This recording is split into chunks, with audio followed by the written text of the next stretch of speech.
My name is 𝐷𝐢𝐻𝐸𝐻𝐸, also known as OfficialChiKa, and today's event is presented by Femme Gaming and powered by Women in Games International. So thank you guys. So I want to start by giving everyone an opportunity to go ahead and introduce yourselves to our audience. And then from there, we'll be starting the topic to address the future of esports, and we'll roll on with more conversation. Hi, I'm Joni. Thank you so much for having me. I'm the CEO at Women in Games International. We are a nonprofit based out of Los Angeles, California, and we are focused on getting more females into the games industry, as well as retaining the ones who are here. So it's great if you can bring more women in, but also are they reaching the top, or is there a glass ceiling? Really cultivating those resources to get those tools in your toolkit so that you can apply for those jobs and you feel confident negotiating your salary and asking for a raise or a promotion. Throwing your hat in the ring is our biggest push. So we are just entering into the esports space this year, which I'm very excited about. I would say esports was kind of my segue into gaming. So I am very happy to be here, and it's great to meet you all. My name is Crystal, and I'm the VP of Content at Ritual Motion, which is a lifestyle brand in gaming and esports with a specific focus on health and wellness. But we also cover other social topics like diversity and inclusion, women in games being a big one.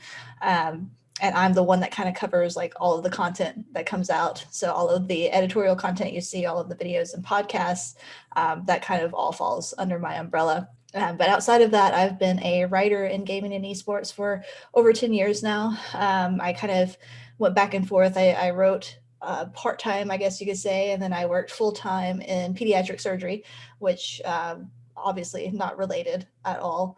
But yeah, it's been a weird turn of events, and now I'm working here full-time. So that's me in a nutshell. Thank you so much for inviting me. Hey everyone, as Gretchen already introduced, my name is Sabrina. I'm the culture program specialist over here at 𝐕𝐴 and I'm also the diversity, equity, and inclusion lead here. On the side, I also run a inclusive apparel line called 𝐾𝐨, as well as a feminine embracing cosmetics line called Starlust. And we are starting a ton of cool programming here, both internally and externally at 𝐕𝐴. And we actually just announced our collaboration with 𝐊𝐫𝐴 today, Pressed Forward Young Women in Gaming. And we're really excited to share that with everybody. My name is 𝐷𝐢𝐻𝐸𝐻𝐸. I'm the host of the 5 Minute Gamer podcast. I've gotten to broadcasting and a lot of consulting in the gaming industry.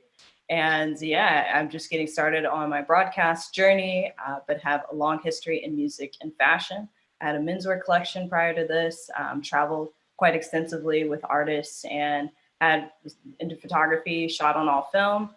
So yeah, after a couple of my international travels and speaking worldwide, started consulting and looked more into gaming and ads. And so broadcasts seemed like a great place, since a lot of Twitch streamers are always looking for ways to optimize their streams. Nice. And for those that are listening, where can we find your podcast?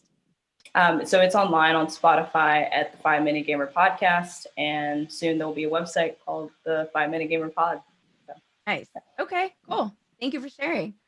Hi, everyone. Really excited to be here with you all. I'm co-founder and CEO of GamerSafer, and we are scaling safety, positive, and fair player experience to millions of players working with the games they love. We are basically serving esports platforms and multiplayer games with the software that enables player verification and authentication to defeat frauds, crimes, and toxic disruptive behaviors. And I'm thrilled to be here with this female power women to discuss the topics we love so much.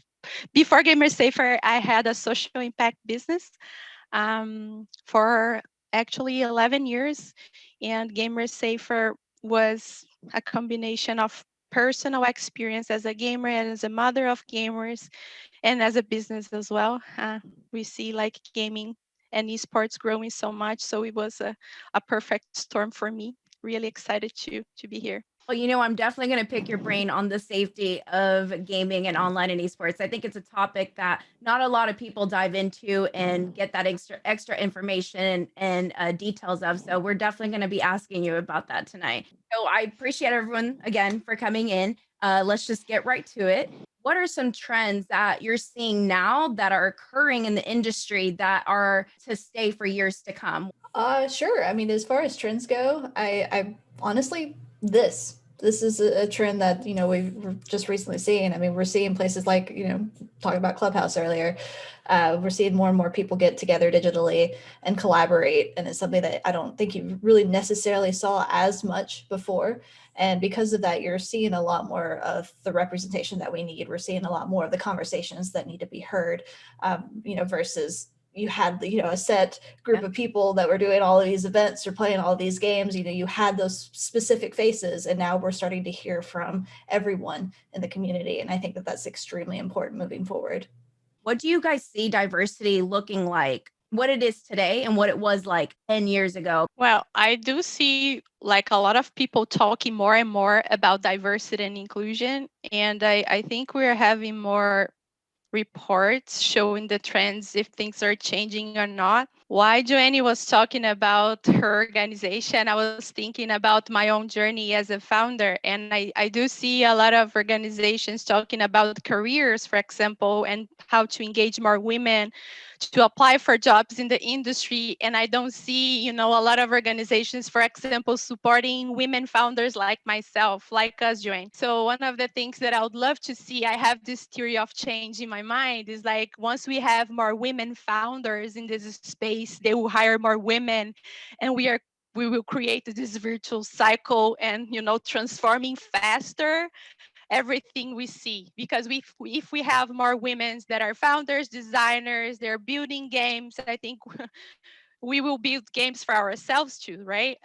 So one of my calls will be like, how can we gather more women that are also founders to move this wheel and help to speed up things? So would you say you said it has been difficult for you as a woman founder in the gaming esports to get that support? Yeah, it's just because when you're like discussing things like investments, hiring someone, or even like talking with customers, it's really nice to have peers to talk to, right? And there aren't that many peers, and the peers that are mostly found, they're the other ones developing games, and I'm not developing a game. I'm developing something to support games. And even as developers, there aren't that many women. I see like in esports, things are growing. And I see more women joining as founders and in leadership positions, but I would love to see more encouraged. Like we have all these boot camps, workshops, programs to accelerate business, right? We don't have that many programs to accelerate women doing business in games.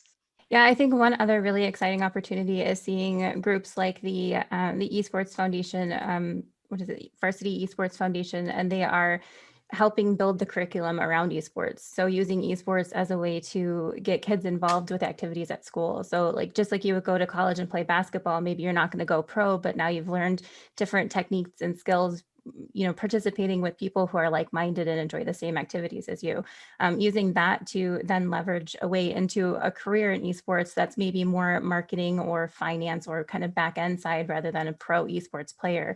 It still gives people the opportunity to have that attainability of being involved within the market and the industry. And I think that's a really great way to get more people involved and make it seem a lot more accessible.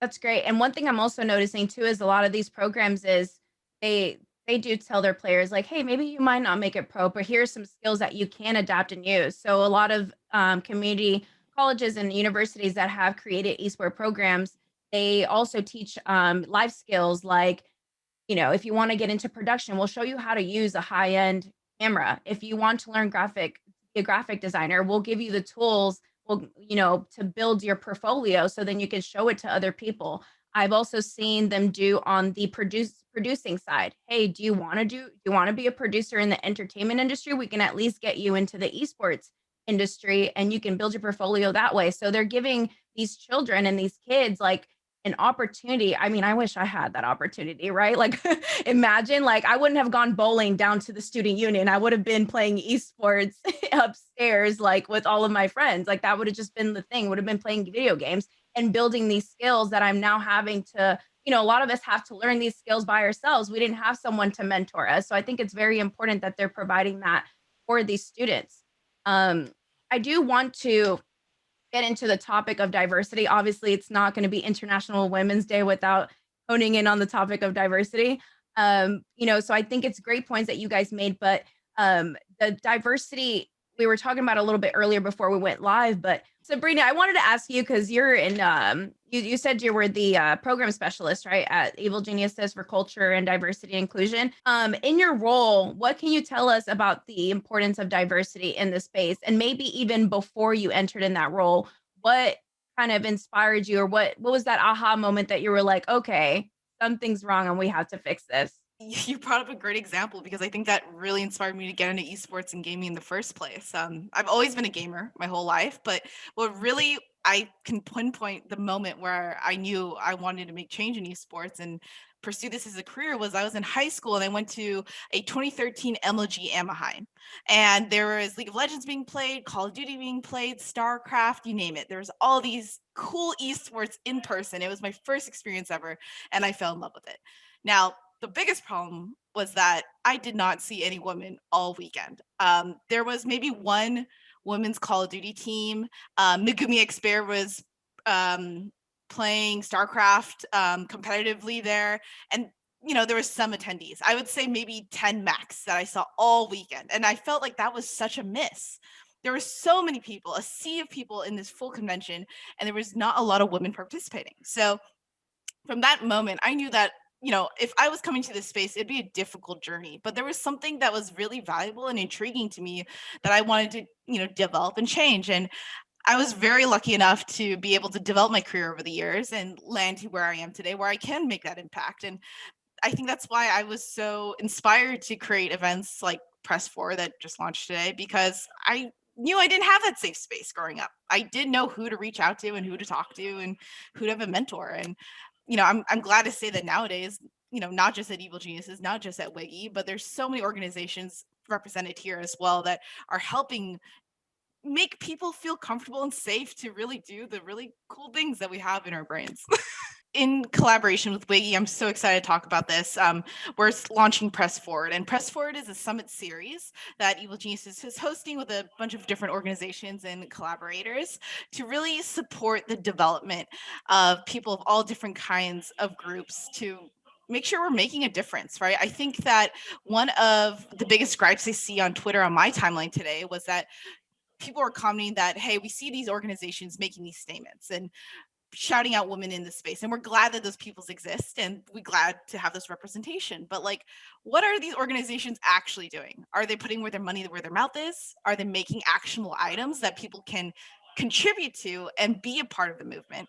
And are they setting us up to succeed? Again, in your earlier question, you asked, like, what is this looking like in 10 years? And I'll tell you, 10 years ago, it didn't look very good, but we're a lot better now. So hopefully 10 years in the future, we're in a great place. So yeah, that's kind of what Press Forward is and why we're motivated to do it. I think I talked to Joni about this before. Anytime we talk to an organization and we're like, hey, what are you doing for women? And then they just like, oh, well, we represent women. We love women. We love what you guys are doing for women. It's like, yeah, but what are you doing? Like, tell us about your jobs. How many people that hold those positions are women? And then they're like stumbling. And I'm like, are you kidding me? How can, like, are you just saying that because it's the right thing to say because everyone is making that shift? Or like, are you actually making that difference? Like, we have all these podcasts, we have all these chats, we have all of these events that are happening, but like, what happens after? And I think that's one of the biggest things that I'm most excited about Press Forward, which is a focus on empowering young women to learn more about how they can get involved in gaming, tech, and esports spaces. It's that representation. And if you haven't yet be sure to check out the 𝐸𝐵LGeniuses YouGov Gaming for All report, and you can just see all of the statistics and reasons that this is such an important series of events that they are holding. And we are so excited to participate with them and get involved and show girls that they have the opportunity to be in those spaces. We should be inspiring, like I said earlier, the younger girls to be able, and boys too, to be able to look at and say, hey, like, maybe I don't come from the nicest place, but I can make my way in esports. And I've actually seen recently a reference that esports and gaming is kind of like the new hip hop, right? Like, it's getting people to a place where maybe they didn't have the most money, or they didn't have the best means, or people didn't necessarily give them that chance, but it's giving people the chance to make something of themselves and have, monetary means, or just to even use the space to educate others. And I think that's another important thing, is having that diversity is giving people the ability to also educate others in this space. I want to add one thing because you really said a nugget of wisdom there. And I think that, just as much as there's more opportunities for people of all different diverse backgrounds to come and get involved, companies are looking for more diverse individuals to join their companies because they add a different perspective. They understand the market a little bit better. They have, the various opinions that builds a brand to be the best that it can be. I mean, I think, the best companies, the best devs, the best organizations in esports come from a variety of backgrounds and are able to really share that insight and make it just work and understand, because this is the thing, gaming has always been for everyone. Anyone could always pick up, a console, a phone, or a PC and play a game. And therefore you need those kinds of ideas and thought leaders to develop the best product possible. I have these conversations, and I like to use my Twitch sometimes, not just to, play video games, but just to educate some people. And they always ask me, they're like, so Chika, like, you're saying there's more girls joining the space? And I'm like, yeah, absolutely. And the fun part of it all is too, it's not just, girls, we're seeing people from the LGBTQ community like create their own organizations, which I think it's important to have those spaces where people can feel safe, right? And if you don't have the right people in the right positions, how can the right choices be made? Quite frankly, and I hate to throw them under the bus, but like Twitch has done this before. Like I think last year in Hispanic Heritage Month, all of the emojis had sombreros. I'm Puerto Rican. I've never worn a sombrero. I'm Hispanic. Like, what? You know what I mean? Like, if we had the right people in the right positions to voice this out and be like, guys, that is the wrong idea. I think this is a better way of doing it to where everybody feels included.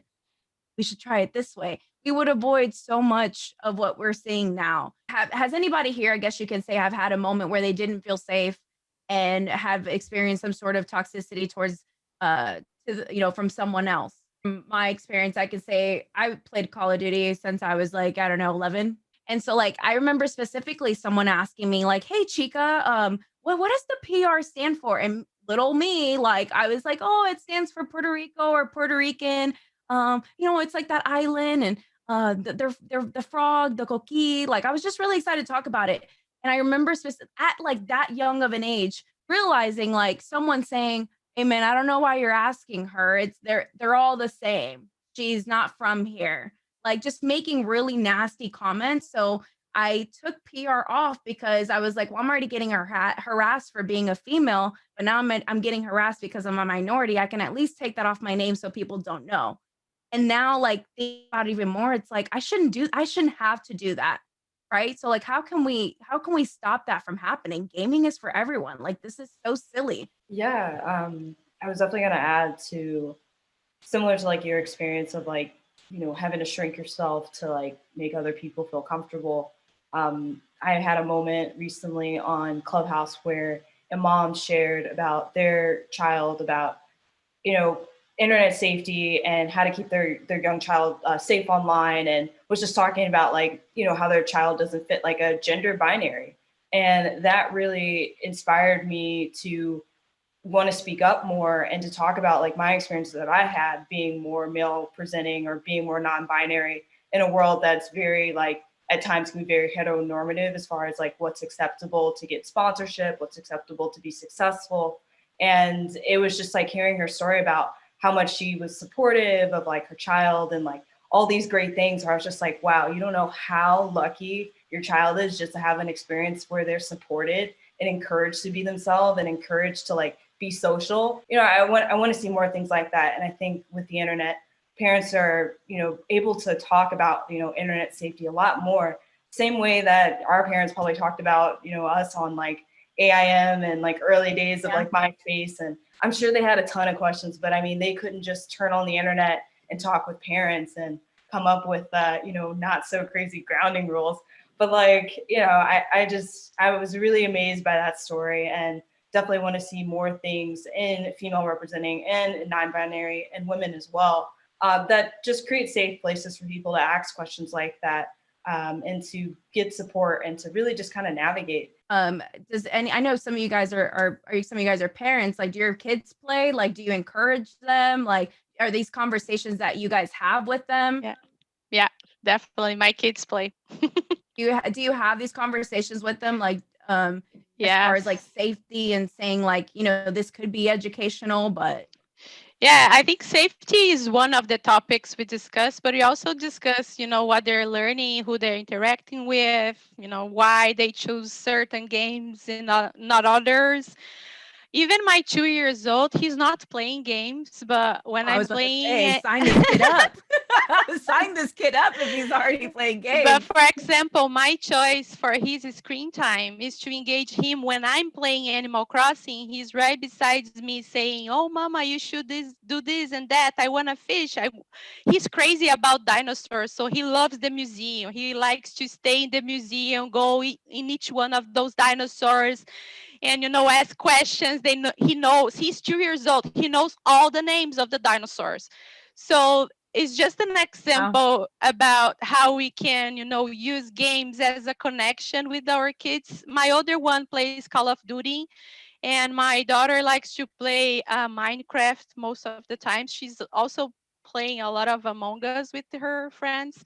But we do have all those conversations, and digital literacy also plays an important role here, because in my interviews with parents, I identified that non-millennial parents, they were not aware of the risks and how the gaming dynamics works. Millennial parents, usually they kind of know, and they're more willing to support, and they know how to support. So that's why it's so important to have preventive, protective, and education measures in place, so those kids that doesn't have parents that have digital literacy, or they don't understand how games work, they are protected as well. Yeah, but I think games are an amazing medium to learn, to connect, and to have fun, of course. But moving along, I do want to get into the words of wisdom, for anyone that's looking to get into the space or listening today, or just in general, words of wisdom. I want to start off with Joni. One of my favorite quotes is, "Good things come to those who hustle, not to those who wait." I would just say, get out there and do the thing, whatever that thing is. Build your portfolio, take that risk, introduce yourself to the partner or hiring manager, throw your hat in the ring. Representation matters across the board.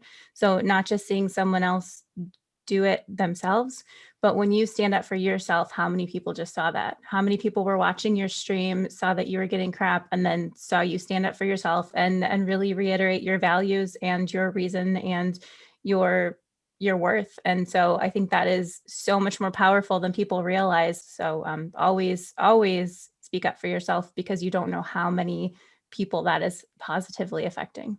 I feel like my advice would be to not be afraid of failure. And I often tell people that my experience getting into the industry is a lot like jumping off of a very dark cliff. I didn't necessarily know where I was going to land. And I think that a lot of people are scared of that, because a lot of people, me included, are afraid of failure. And I think that that's a way of learning, especially in this industry. It's constantly changing. It's constantly growing. Not only can you enter into a position that's a little bit more traditional, you can pave your own path into esports and gaming. And I think that's incredibly important. And it's a great way to just be creative and to be yourself and to bring something different to the table, because you could bring something that's absolutely incredible and unique and something that no one else has done. And I think there's so much opportunity. And I always say that gaming and esports is a pretty blank canvas. Like, there's still a ton of opportunity to kind of share anything that you want to share and do whatever you want to do. So don't be afraid of failure and just jump in and do it. I think a lot of women in our space, at least I can speak from my personal experience, I still struggle to this day, but understanding like what value you bring, whether that's to a company, to a panel like this, etc., and not being afraid to really showcase that and show that stardom and understand your skills and why people want you to be there in the first place, and not shrinking yourself to be commodified for someone else.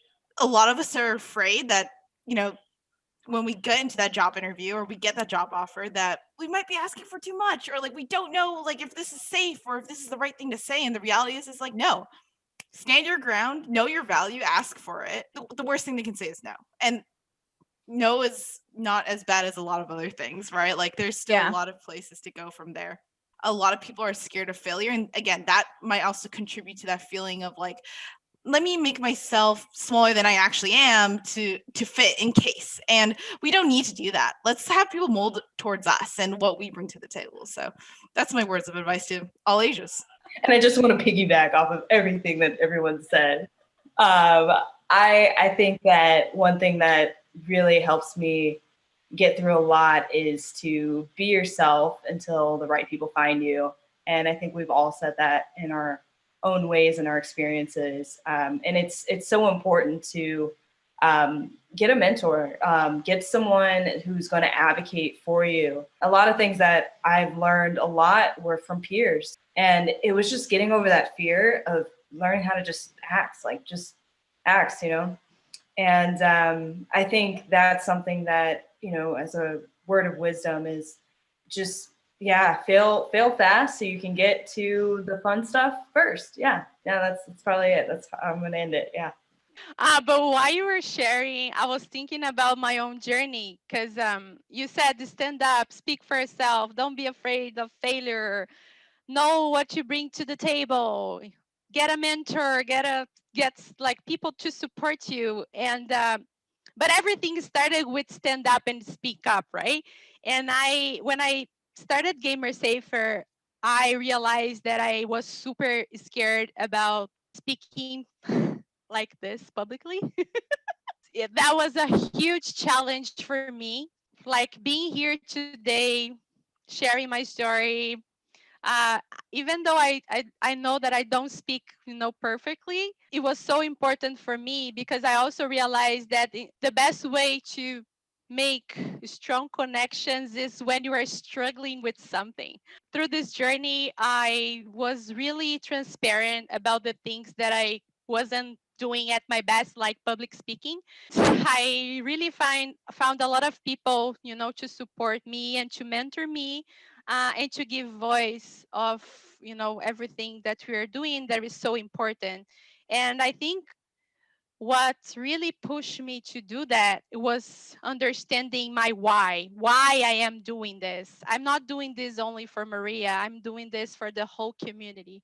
So this sense of purpose is something that really keeps me like pushing me to do more and more, and to find other women, amazing women like yourself. And I couldn't do it without this community. So we all have challenges, but if we have a community that have our backs, we can do, whatever.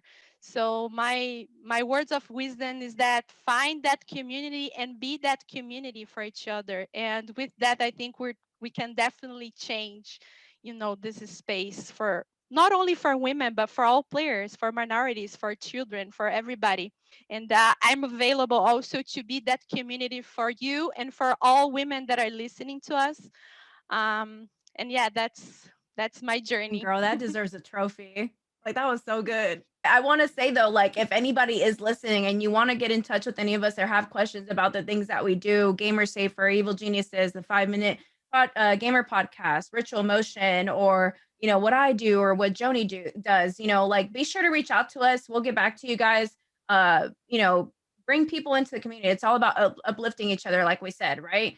So yeah, guys, if you guys have any questions, if you guys are listening, or even just here in the panel, if you have any questions, see room for collab or anything like that, have someone that you want us to reach out to for a particular thing, just reach out, let us know. That's what we're here for, to uplift each other. And we hope to do, I don't know if Jessica's listening, but I don't know if we're going to do more ladies power hour. I hope so, to be able to get more perspectives and talk about these things, because that's where it really starts, right? Getting these people together to talk about these things, get it to set in motion, right? Because I said 2020, it was all talk. We're all, closed in behind monitors and like just talking about it. But like 2021, like we're doing it. Okay. Like we're already seeing some events, but like I really do want to see a push for young children, young boys and girls, people from all over the place, women come together and feel like they are a part of the community. It's enough of the talk. We have to do action, right? I think that's what we pretty much got down to as like a takeaway from this whole thing is we need to come together. We're stronger together. And again, happy International Women's Day to everybody. I guess I should have started off with that. And Jessica, thank you for putting this together. You're welcome. And Joni, also everybody for joining in. Thank you. I guess I just hit leave. Bye, guys. Bye. Bye.